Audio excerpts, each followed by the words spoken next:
Hello everyone and welcome to the Pepcoding. और इस video में हम बात करने वाले हैं एफिनिटी प्रोपेगेशन के बारे में।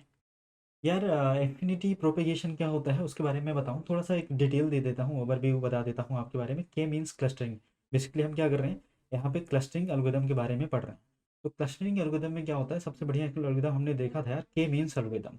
तो के मीन्स क्लस्टरिंग एल्गोरिदम में क्या होता था कि हम क्या करते थे, लेट से हमारे पास कुछ ऐसा डेटा सेट पड़ा हुआ है, राइट। लेट से हमारा ये कुछ ऐसा डेटा सेट पड़ा हुआ है, और हम क्या करते थे, यहाँ पर हम अपने जब एल्गोरिथम को बनाते थे, इम्प्लीमेंट करते थे, उस टाइम हम क्या करते थे, क्लस्टर की वैल्यू पास कर देते थे। लेट से मैंने क्लस्टर की वैल्यू दे दी 4 दे दी। ये क्या करता था, क्लस्टर की वैल्यू के हिसाब से ये क्या करता था, 4 ग्रुप्स बनाता था जिनकी सिमिलरिटीज वगैरह मैच होती थी, उसके हिसाब से 4 ग्रुप बनाता था। और इस पूरे डेटा को वहीं पे ग्रुपिंग कर देता था 4 पार्ट में, राइट। तो हमें वहाँ पे क्या करना पड़ता था, क्लस्टर की वैल्यू हमें पता होती थी, वो हम पास कर देते थे, काम कर जाता था। बट सपोज मान लो आपको क्लस्टर्स की वैल्यू पता ही नहीं है कितनी हो सकती है, कितने ग्रुप फॉर्म हो सकते हैं, कितने क्लस्टर बन सकते हैं, तब आप क्या करोगे। तो यहीं पे काम आता है यार हमारा एफिनिटी प्रोपेगेशन। तो एफिनिटी प्रोपेगेशन में क्या होता है कि आपको इन जो क्लस्टर की वैल्यू है ये आपको पास करने की ज़रूरत नहीं होती है।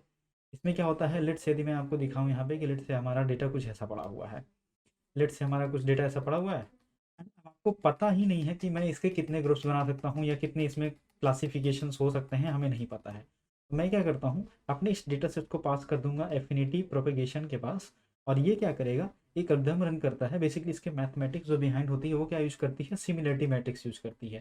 सिमिलरिटी मैट्रिक्स यूज करती है, अवेलेबिलिटी मैट्रिक्स, सिमिलरिटी मैट्रिक्स पहले बनती है, फिर उसके हिसाब से एक सिमिलर ही अवेलेबिलिटी मैट्रिक्स बनती है, क्राइटेरिया मैट्रिक्स बनती है, और एक रिस्पॉन्सिबिलिटी मैट्रिक्स बनती है। उसके बेस में डेटा जज होता है, और वो फिर ग्रुपिंग फॉर्म करना शुरू कर देता है या क्लस्टर बनाना शुरू कर देता है।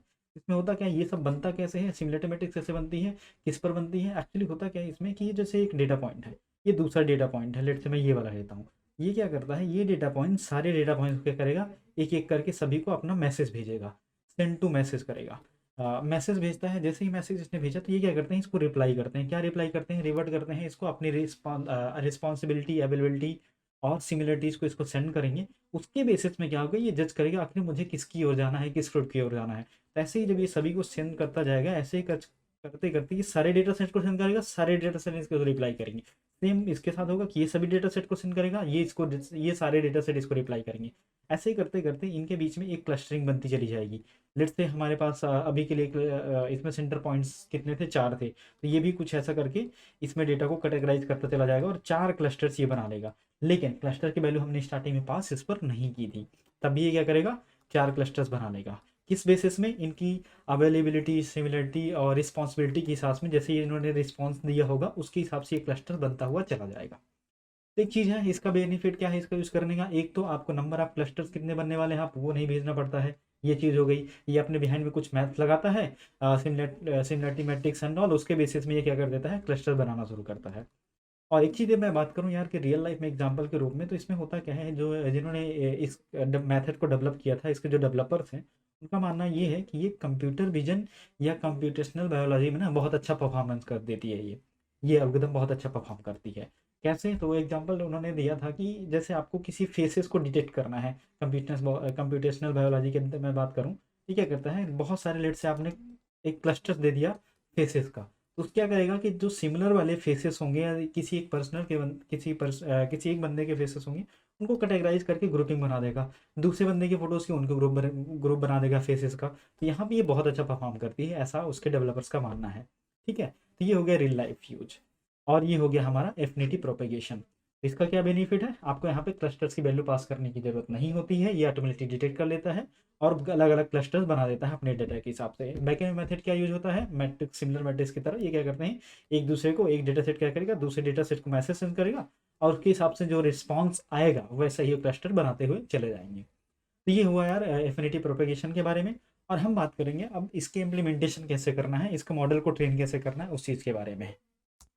चलो यार, अब बात करते हैं इसके कोड की। तो कोड में जाने से पहले मैं क्या करता हूँ, कोड में जाने से पहले दो चीज़ों के साथ आपको इंट्रोड्यूस कराना चाहता हूँ। एक होता है यार प्रेफरेंस, और एक चीज़ होती है डंपिंग। जो चीज़ मैं एक्सप्लेनेशन टाइम में बताना भूल गया था। तो प्रेफरेंस क्या होता है कि लेट से आपके पास 1000 डेटा है, अब डेटा को आप क्या करना चाहते हो, उसको क्लस्टर के रूप में कन्वर्ट करना चाहते हो, तो आपको पता तो नहीं है कितने क्लस्टर्स हैं, बट आप चाहते हो कि ज़्यादा से ज़्यादा क्लस्टर बनाने की कोशिश करें। ये 1000 डेटा है, उसमें से ज़्यादा से ज़्यादा ग्रुप फाइंड आउट करने की कोशिश करें कि कितने ग्रुप में हम डिवाइड कर सकते हैं डेटा को। 5 ग्रुप में कर सकते हैं, 10 ग्रुप में कर सकते हैं, कितने ग्रुप में करना चाह रहे हो आप। तो ज़्यादा से ज़्यादा ग्रुप में कन्वर्ट करना चाहते हो तो आपको प्रेफरेंस की वैल्यू हाई रखनी पड़ेगी। अब मान लो नहीं 1000 डेटा है, बट यार कम से कम ग्रुप में 3 ग्रुप में सारे डेटा को डिवाइड कर दे, या उससे भी कम ग्रुप। हम ये तो स्पेसिफाई नहीं कर सकते एग्जैक्टली कितने ग्रुप में करना है, बट प्रेफरेंस के बेसिस में हम बता सकते हैं अपने मॉडल को कि यार इसको मिनिमम नंबर ऑफ ग्रुप में डालना है या ज़्यादा से ज़्यादा ग्रुप में कन्वर्ट करना है। एक चीज़ ये होगी प्रेफरेंस। दूसरी चीज़ हो गई यार डंपिंग। डंपिंग क्या होता है कि लेट से जब हम मैसेज भेज रहा होता है, एक डेटा पॉइंट दूसरे डेटा पॉइंट को मैसेज जब भेज रहा होता है, उस टाइम पे क्या होता है कि जो नंबर ऑफ ऑक्सीलेशंस है उनको अवॉइड करने के लिए हम क्या करते हैं, जो अवेलेबिलिटी होती है, रिस्पॉन्सिबिलिटी होती है, उसको क्या करते हैं हम डंप करने की कोशिश करते हैं। जब बार बार मैसेज अपग्रेड हो रहे होते हैं, तो अवेलेबिलिटी रिस्पॉन्सिबिलिटी को डंप करने का काम करता है डंपिंग। ये दो चीज़ें टर्म्स थी जो मुझे एक्सप्लेन करनी थी। अब बात करते हैं कोड की। ओके यार, तो अब बात करते हैं कोड या इम्प्लीमेंटेशन के बारे में। इम्प्लीमेंटेशन में सबसे पहले मुझे क्या करना होगा, कुछ लाइब्रेरी जो रिक्वायर्ड लाइब्रेरी है और डेटा सेट है उनको लेके आना होगा। तो सबसे पहले मैं स्टार्ट करता हूँ यार, numpy को इंपोर्ट करते हैं, और उसके बाद फिर बाकी डेटा को इंपोर्ट करके लाएंगे और इम्प्लीमेंट करेंगे अपने मॉडल को ट्रेन करके। ठीक है, तो सबसे पहले मुझे क्या इंपोर्ट करना है, numpy। तो numpy एज एन पी मैंने numpy इंपोर्ट कर लिया। प्लॉट करने के लिए मुझे पाई प्लॉट की जरूरत पड़ेगी, तो फ्रॉम मैट प्लॉटलिब में से मैं किसको इंपोर्ट करके लाता हूँ, इंपोर्ट पाई प्लॉट एज plt। स्पेलिंग गलत हो गई है पाई प्लॉट की, plt ये चीज़ मैंने इंपोर्ट कर लिया। ठीक है, अब मुझे क्या करना है, अपना डेटा सेट इंपोर्ट करना है। तो डेटा सेट भी मेरा ना sklearn.set डेटा सेट के अंदर अवेलेबल है, और उस डेटा सेट का नाम है मैक ब्लॉक्स। उसी पे मैं इम्प्लीमेंट करूँगा, तो उसको भी इंपोर्ट करके लाते हैं। From sklearn.datasets import make blocks. ये डेटा सेट हमारा आ चुका है। एंड जो एल्गोरिथम हमें इम्प्लीमेंट करनी है वो भी तो लानी होगी, तो वो भी कहाँ अवेलेबल है, एसके लर्न के अंदर। एसके लर्न डॉट क्लस्टर, क्योंकि ये क्लस्टरिंग एल्गोरिथम है ना, तो क्लस्टर के अंदर अवेलेबल है। और इंपोर्ट क्या करना होगा, इंपोर्ट कर लेते हैं एफिनिटी को, affinity aggregation propagation, affinity propagation. ये सारी चीज़ें जो लाइब्रेरी हमें रिक्वायर्ड थी वो भी हमने ला ली, डेटा सेट रिक्वायर्ड था वो भी मैं ला लिया हूँ। अब क्या करता हूँ, ये जो मैक ब्लॉक डेटा सेट है इसके अंदर से एक्स और क्लस्टर की वैल्यू निकाल लेते हैं कि आखिर एक्स डेटा सेट क्या होगा और क्लस्टर्स कितने होंगे, या क्लस्टर्स की क्या वैल्यू होगी, वो चीज़ दोनों निकाल लेते हैं। तो मैं क्या करता हूँ, X comma clusters, cluster equal to max blocks. Okay, और इसके अंदर हमें नंबर ऑफ सैंपल्स पास करने की जरूरत होगी, कितने नंबर ऑफ सैंपल्स हैं, और क्लस्टर सेंटर्स बताना होगा कि लगभग सेंटर कितने बन रहे हैं या बनाना है, और क्लस्टर का स्टैंडर्ड डेविएशन भी पास करना होगा, लगभग 0.060 के आसपास का रखना है, कितना रखना है वो चीज़ देना होगा, और रैंडम स्टेट की वैल्यू। तो वो सारी चीज़ें मैं यहाँ पे पास कर देता हूँ। Number of samples equal to, let say मुझे नंबर ऑफ सैंपल्स कितने चाहिए, 300 400 500, तो मैं लेट से 300 के आसपास लेके चलता हूँ अभी की वैल्यू। फिर सेंटर्स की वैल्यू अभी के लिए मैं 4 पास कर देता हूँ। एंड क्लस्टर का स्टैंडर्ड डेविएशन, क्लस्टर का स्टैंडर्ड डेविएशन लेके चलते हैं अभी के लिए 0.60, मतलब 0.60 मैंने डाल दिया क्लस्टर का, और रैंडम स्टेट की वैल्यू अभी के लिए मैं रैंडम स्टेट को 0 पुट कर रखता हूँ। ठीक है, ये चीज़ हो गई। अब मुझे जैसे मैं इसको रन करूँगा तो इसमें से हमें ये दोनों चीज़ें मिल जाएंगी, क्लस्टर्स और एक्स की वैल्यू मिल जाएगी। ठीक है, क्लस्टर्स मिल गया, एक्स की वैल्यू मिल गई। अब ये चीज़ हो गई। अब मुझे क्या करना है, क्लस्टर्स और एक्स को लेकर के अपने मॉडल को ट्रेन करना है, एफिनिटी प्रोपेगेट को। ठीक है, वो काम करते हैं। तो लेट से मैं जब ऑब्जेक्ट बनाता हूँ तो एफ नाम का ऑब्जेक्ट बनाता हूँ, एंड इसको हमें करना है,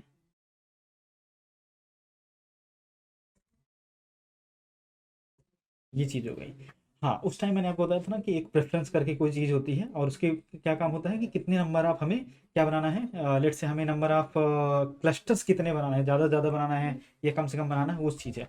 अब जितनी ज़्यादा वैल्यू रखोगे उतने ज़्यादा क्लस्टर्स बनेंगे, मतलब डेटा को उतने ही क्लस्टर में या कैटेगरीज में डिवाइड करने की कोशिश करेगा। तो वो चीज़ है। लेट्स से अभी के लिए मैं क्या करता हूँ, इसको रख देता हूँ 50। ठीक है, प्रेफरेंस की वैल्यू। ओके,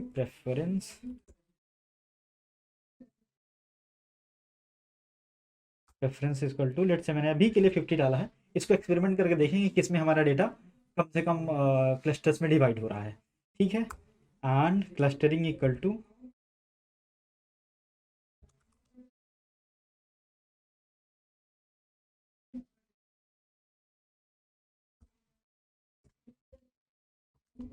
अब अपने इस डेटा को AF नाम का जो ऑब्जेक्ट बना है इसको फिट करना होगा।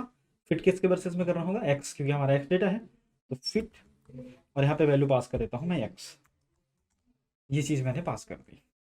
ओके, अब हमारा मॉडल ट्रेन हो चुका है। तो अब मैं क्या कर सकता हूँ, इसके बेसिस में अब ना डेटा को प्लॉट करके देखते हैं कि आखिर कैसा दिख रहा है, क्या ये कैटेगरीज में डिवाइड हुआ है नहीं। मैं क्या करता हूँ, प्लॉटली को हमने पाई प्लॉट को इंपोर्ट ही किया है एज ए PLT। मैं करता हूँ PLT डॉट स्केटर्ड, और इसके अंदर वैल्यूज़ को पास कर देते हैं कि एक्स में से क्या क्या उठाना है। अच्छा, एक चीज़ मैंने एक्स में क्या पढ़ा हुआ है वो प्रिंट करके नहीं दिखाया है, तो उसमें ना कोऑर्डिनेट पड़े होंगे एक्स, उसके अपने एक्स में एक रो होगी और एक मतलब रो नंबर ऑफ कुछ रो होगी कि हमने कितने दिए हैं, 300 के पास रो होगी, और कुछ कॉलम्स होंगे एक दो, और उन्हीं में से हमें इसको फिट करना है, इसके अंदर प्लॉट करनी है। मैं इसमें यदि मैं प्रिंट करके आपको एक्स दिखाऊँ तो इसके अंदर कोऑर्डिनेट्स पड़े हैं, ये कुछ कोऑर्डिनेट्स पड़े हैं, राइट। इनके हिसाब से हमारा डेटा शो प्लॉट हो जाएगा। तो ठीक है, मैं क्या करता हूँ यहाँ पे, हमें एक्स एक्सिस में क्या रखना है, मैं क्या करता हूँ एक्स की रो तो सारी ले रहा हूँ लेकिन कॉलम फर्स्ट वाला लूँगा, तो वो चीज़ मैं यहाँ पे पास कर देता हूँ। तो एक्स रो सारे सेलेक्ट कर लेना, एंड कॉलम में से सिर्फ जीरो वाले कॉलम को लेना। ये चीज़ मैंने यहाँ पे इंस्ट्रक्शन दे दिया। एंड बाई में क्या करना, एक्स में से भी सारे को सेलेक्ट कर लेना, और बाई में से सिर्फ नंबर 1 कॉलम को सेलेक्ट करना। वो चीज़ मैंने यहाँ पे पास कर दी। एंड एक चीज़ और कर सकता हूँ, सी की वैल्यू में क्या करूँगा, ये जो क्लस्टरिंग बना है ना इसके अंदर से लेबल उठा के लाते हैं, तो उसको हम सी में डाल देते हैं। सी इक्वल टू कलर्स के लिए basically, C equal to clustering dot labels. ये चीज़ मैंने पास कर दी। अब दे देते हैं सी मैप की वैल्यू, और मैं यहाँ पे सी मैप की वैल्यू देता हूँ रेनबो। द लास्ट एक और चीज़ है, हमें अल्फ़ा की वैल्यू मैं ऐसा चाहता हूँ कि थोड़ा सा ट्रांसपेरेंट रहे, तो उससे ज़्यादा पता लगेगा। तो मैं अल्फ़ा दे देता हूँ यहाँ पर 0.7% के आसपास, ताकि 70% की विजिबिलिटी रहेगी, बाकी ट्रांसपेरेंट रहेगा। ठीक है, एंड एट द कलर में दे देते हैं ब्लू। ये लो, ये चीज़ मैंने दिया। अब इसको रन करूँगा तो हमारा प्लॉट होना, डेटा प्लॉट होकर दिख जाएगा, ये देखो आप। अच्छा, अब यहाँ पे देखो कई सारी कैटेगरीज यहाँ पे बनी है, क्योंकि हमने प्रेफरेंस वैल्यू बहुत ज़्यादा दे रखी है। देखिए यहाँ पे कई नंबर ऑफ क्लस्टर्स बने हैं। जैसे ही मैं इस प्रेफरेंस की वैल्यू लेट से मैं कुछ कम करता हूँ, लेट से अराउंड 0 दे के देखते हैं इस बारी, तो क्या होगा, कुछ कम कैटेगरीज बनी है। देखो बहुत सारे कलर्स दिख रहे हैं, डिफरेंट डिफरेंट कलर्स, और क्लस्टरिंग के लेवल के हिसाब से हमने यहाँ पे कलर्स डिसाइड किए थे, राइट। तो अब देखना यहाँ पर थोड़े कम हुए हैं, एंड यही वैल्यू मैं 0 से क्या करता हूँ -50 लेट से लेके चलते हैं।